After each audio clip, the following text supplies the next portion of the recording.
Hi all, ಎಲ್ಲರೂ ಹೆಂಗಿದ್ದೀರಾ? ನಾವೆಲ್ಲರೂ ಚೆನ್ನಾಗಿದ್ದೀವಿ. Welcome back to my YouTube channel.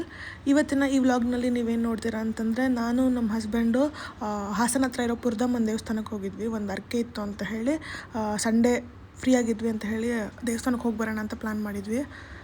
ಸ್ವಲ್ಪ ನಮಗೆ ಟೈಮ್ ಸರಿಗಿಲ್ಲ ಅನ್ನಿಸ್ತಾ ಇತ್ತು. ಸೊ ಹೋಗ್ಬಿಟ್ಟು ವಿಸಿಟ್ ಮಾಡ್ಕೊಂಬಂದರೆ ಸ್ವಲ್ಪ ಬೆಟರ್ ಆಗುತ್ತೆ ಅಂತ ಹೇಳಿ ನಾನು ಅವರು ಪ್ಲ್ಯಾನ್ ಮಾಡಿ ಸಂಡೇ ಬೆಳಗ್ಗೆನೇ 6 o'clock ಟ್ರೈನ್ ಇತ್ತು. ಸೊ ಟ್ರೈನ್ಗೆ ಅಂತ ಹೊರಟ್ವಿ. ಆರಾಮಾಗಿ ಹೋಗಿ ರೀಚ್ ಆಗಿ ನಮ್ಮದು ದೇವ್ರ ದರ್ಶನ ಮಾಡಿಕೊಂಡು ಕೋಳಿ ಅರ್ಕೆ ಕೊಟ್ಟು ಅಡುಗೆ ಮಾಡಿ ತಿನ್ಕೊಂಡು ಬಂದ್ವಿ. ಸೊ ನಮ್ಮ ಡೇ ಯಾವ ಥರ ಹೋಯಿತು ಅಂತ ನಿಮ್ಮ ಜೊತೆ ಈ ವ್ಲಾಗಲ್ಲಿ ನಾನು ಶೇರ್ ಮಾಡ್ತೀನಿ. ನಿಮ್ಮೆಲ್ಲರಿಗೂ ಕೂಡ ವಿಡಿಯೋ ಇಷ್ಟ ಆಗುತ್ತೆ ಅಂದ್ಕೊತೀನಿ. ಇಷ್ಟ ಆದರೆ ಲೈಕ್ ಮಾಡಿ, ಶೇರ್ ಮಾಡಿ, ಕಮೆಂಟ್ ಮಾಡಿ. ಯಾರ್ಯಾರೆಲ್ಲ ಸಬ್ಸ್ಕ್ರೈಬ್ ಮಾಡ್ಕೊಂಡು ನೋಡ್ತಿದ್ರು ಪ್ಲೀಸ್ ಸಬ್ಸ್ಕ್ರೈಬ್ ಮಾಡ್ಕೊಂಡು ನೋಡಿ ಅಂತ ಕೇಳ್ಕೊತ, keep supporting. Thank you so much.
Sunday ಆಗಿದ್ದರಿಂದ ತುಂಬಾ ರಶ್ ಇತ್ತು ಅಂತ ಹೇಳ್ಬೋದು. ಸುತ್ತಮುತ್ತ ಹಳ್ಳಿಲಿರೋ ಪ್ರತಿ ಜನನೂ ಸಂಡೇನೇ ಬರೋದು ಅರ್ಕೆ ಸಲ್ಲಿಸೋದಕ್ಕೆ.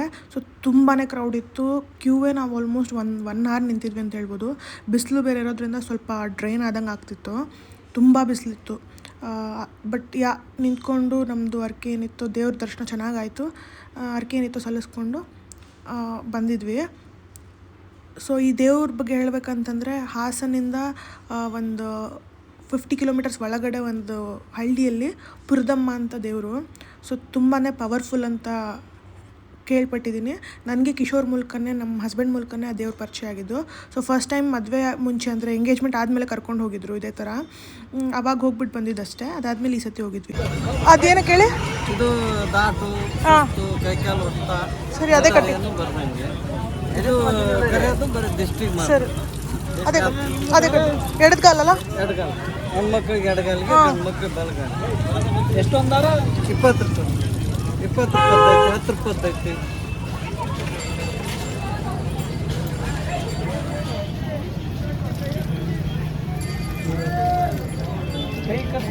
ಹಾಂ, ಕೈ ಕಟ್ಬೋದು ರೀ, ಕಾಲಿಗೆ ಕಟ್ಬೋದು.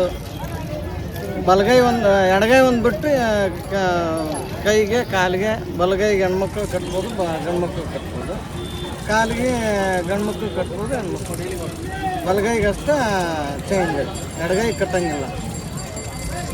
ಎಡಗೈಗೆ ಯಾಕಂದ್ರೆ ಇದ್ರಲ್ಲಿ ಜೀವ ಇರ್ತದಲ್ಲ, ಅದಕ್ಕೆ ಎಡಗೈ ಕಟ್ಟಂಗಿಲ್ಲ.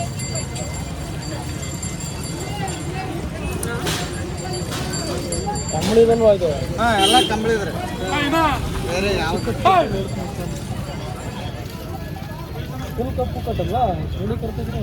ಫುಲ್ ಕಪ್ ಅಂದ್ರೆ ದಿಷ್ಟಿಗೆ ಅಷ್ಟೇ ಬರ್ತೈತ್ರಿ. ಇದಾದ್ರೆ ಕೈಕಾಲು ಹೊಡ್ತಾ ದಾಟು ಗೀಟು ಸುಸ್ತು ಗಾಳಿ ಸಂಬಂಧ ನಿಂತದು ಏನೂ ಬರಲ್ಲ.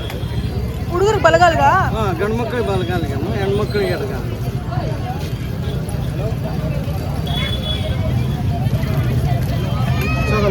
ಬಿಚ್ಚಲ್ರಿ, 1 ವರ್ಷ ಆದ್ರೂ ಬಿಚ್ಚಲ್ಲ.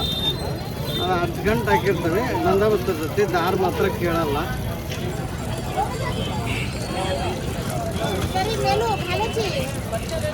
ಇದು ಹುಡುಕೊಂಬರ್ತಾರೆ. ಮನಸ್ಸಲ್ಲಿ ಏನೇ ಅಂದ್ಕೊಂಡೋದ್ರು ನಾವು ಅಂದ್ಕೊಂಡಿರೋ ಅರ್ಕೆನ ಸಲ್ಲಿಸ್ತೀವಿ ಅಂತ ಬೇಡ್ಕೊಂಡ್ರೆ ಅಂದ್ಕೊಂಡಿದ್ದು 100% ಆಗೇ ಆಗುತ್ತೆ. ಅಷ್ಟು ಪವರ್ಫುಲ್ ಗಾಡ್ ಅಂತ ಹೇಳ್ತಾರೆ. ಅದರಿಂದ ನಮಗೂ ಕೂಡ ಸ್ವಲ್ಪ ಬೇಡಿಕೆ ಇತ್ತು, ಅದರಿಂದ ಹೋಗಿದ್ವಿ.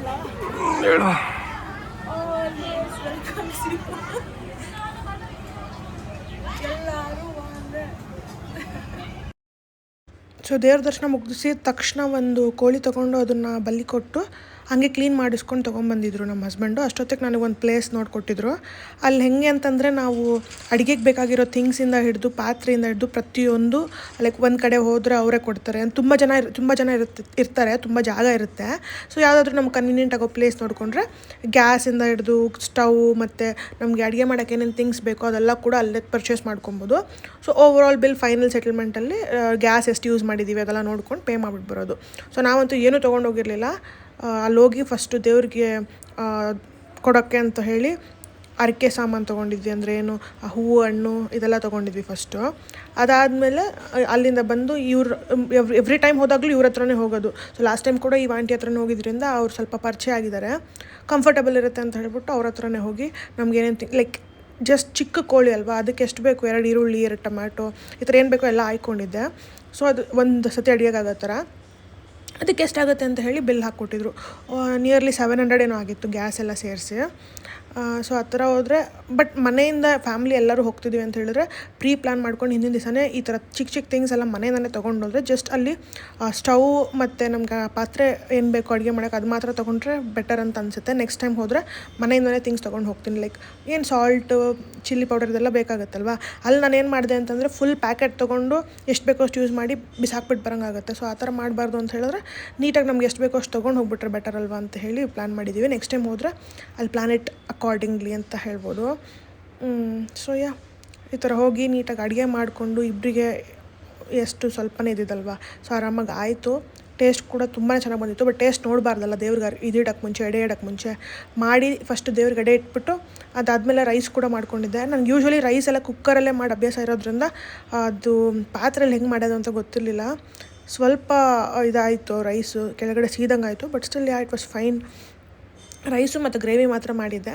ಅದನ್ನು ದೇವ್ರಿಗೆ ಎಡೆ ಇಟ್ಬಿಟ್ಟು ಬಂದು ಅದಾದಮೇಲೆ ಟೇಸ್ಟ್ ನೋಡಬೇಕು ಅಂತ ಹೇಳಿ ವೆಯ್ಟ್ ಮಾಡ್ತಾಯಿದ್ದೆ. ನಮ್ಮವ್ರು ಎತ್ಕೊಂಡು ಎಡೆ ಇಡಕ್ಕೆ ಹೋಗಿದ್ರು. ಬಟ್ ಟೇಸ್ಟ್ ಸಕ್ಕತ್ತಾಗಿ ಬಂದಿತ್ತು ಅಂತ ಹೇಳ್ಬೋದು. ಹೆಂಗೋ ಹಂಗೆ ಬರಂಗೆ ಮಾಡಿದ್ದೆ, but still it was very nice ಅಂತ ಹೇಳ್ಬೋದು. ಮಾಡಿ ತಿಂದು ಅದಾದಮೇಲೆ ಸುತ್ತಮುತ್ತ ತುಂಬ ಜನ ಕೂಡ ಇದ್ದರು. ಅವ್ರು ಕೂಡ ಅವ್ರವ್ರದ್ದು ಅರ್ಕೆ ಏನೇನಿತ್ತು ಅದೆಲ್ಲ ಕುಕ್ ಮಾಡ್ಕೊತಾ ಇದ್ರು ಅಂತ ಹೇಳ್ಬೋದು. ಆಲ್ಮೋಸ್ಟ್ ಸಂಜೆ 7 ಗಂಟೆ ಲಾಸ್ಟ್ ಬಸ್ ಇದ್ದಿದ್ದು ಅಲ್ಲಿಂದ ಹಾಸನಿಗೆ. ಸೊ ಲಾಸ್ಟ್ ಬಸ್ ಹಿಡಿಯೋ ಥರ ಅಷ್ಟು ನಿಧಾನಕ್ಕೆ ಮಾಡ್ಕೊಂಡು ಚೆಂದ್ಬಿಟ್ಟು ಬಂದಿದ್ವಿ. ಮತ್ತು ತುಂಬ ಜನನೂ ಕೂಡ ಅಲ್ಲಿ ಇದ್ದರು. ಅವ್ರ ಹತ್ರ ಎಲ್ಲ ಮಾತಾಡಿಕೊಂಡು ನಿಮ್ಮದು ಅರಿಕೆನಾ ಅಂತೆಲ್ಲ ಹೇಳಿ it was a good Sunday over all ಅಂತ ಹೇಳ್ಬೋದು. ಬಟ್ ಬಿಸಿಲು ಒಂದೇ ಪ್ರಾಬ್ಲಮ್ಮು. ಬಿಸಿಲಿರೋದ್ರಿಂದ ತುಂಬಾ ಸುಸ್ತಾದಂಗೆ ಫೀಲ್ ಆಗುತ್ತೆ. ಸೊ ಪ್ರಿಕಾಷನ್ಸ್ ಅಂಬ್ರೆಲ್ಲ ಎಲ್ಲ ತೊಗೊಂಡೋಗಿದ್ವಿ. But still it was really very humid ಅಂತ ಹೇಳ್ಬೋದು. ಸಿಂಪಲಾಗಿ ಒಂದು ಚಿಕನ್ ಗ್ರೇವಿ ಮಾಡಿ ಮುಗಿಸಿ ನಮ್ಮವ್ರು ನಾನು ಕೂತ್ಕೊಂಡು ಮಾತಾಡ್ತಾಯಿದ್ವಿ. ಸೊ ಈ ಥರ ಹೋಯಿತು ನಮ್ಮ ಡೇ ಅಂತ ಹೇಳ್ಬೋದು. ನಿಮ್ಮೆಲ್ಲರಿಗೂ ಖಂಡಿತ ವೀಡಿಯೋ ಇಷ್ಟ ಆಗಿರುತ್ತೆ ಅಂದ್ಕೊತೀನಿ.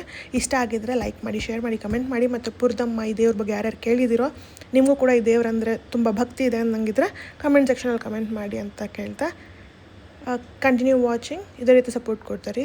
Thank you so much.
ಗಿಡ ಕೊಡ್ರಿ ನಿಮಗೆ ಬೀಡ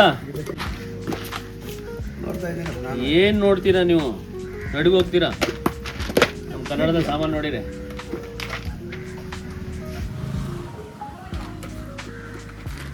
ಅಕ್ಕ ನೋಡಿ ಏನು ಮಾಡ್ತೈತಿ ಅಂತ. ಯೂಟ್ಯೂಬರ್. ಹೌದಾ? Thank you thank you thank you.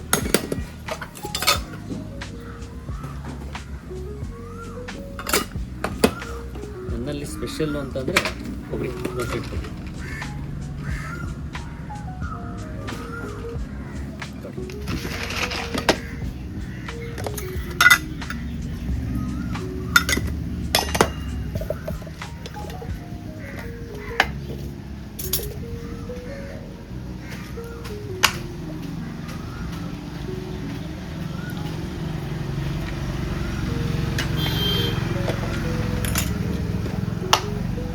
₹20 ಕೊಡ್ತಿರಲ್ಲ, ಅದೆಲ್ಲ ಮುಖ್ಯ ನನಗೆ. ನೀವು ಚೆನ್ನಾಗಿಂತ ಹೇಳ್ಬೇಕು, ಇಲ್ಲ ಚೆನ್ನಾಗಿಲ್ಲ ಅಂತ ಹೇಳ್ಬೇಕು, ಅದು ಮುಖ್ಯ.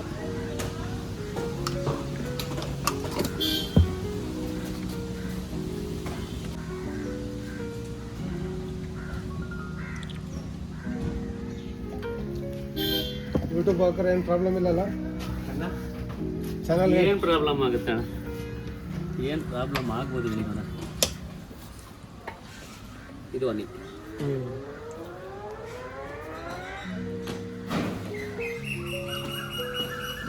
ಓಕೆನಾ? ಏನು ಮಾಡೋಣ?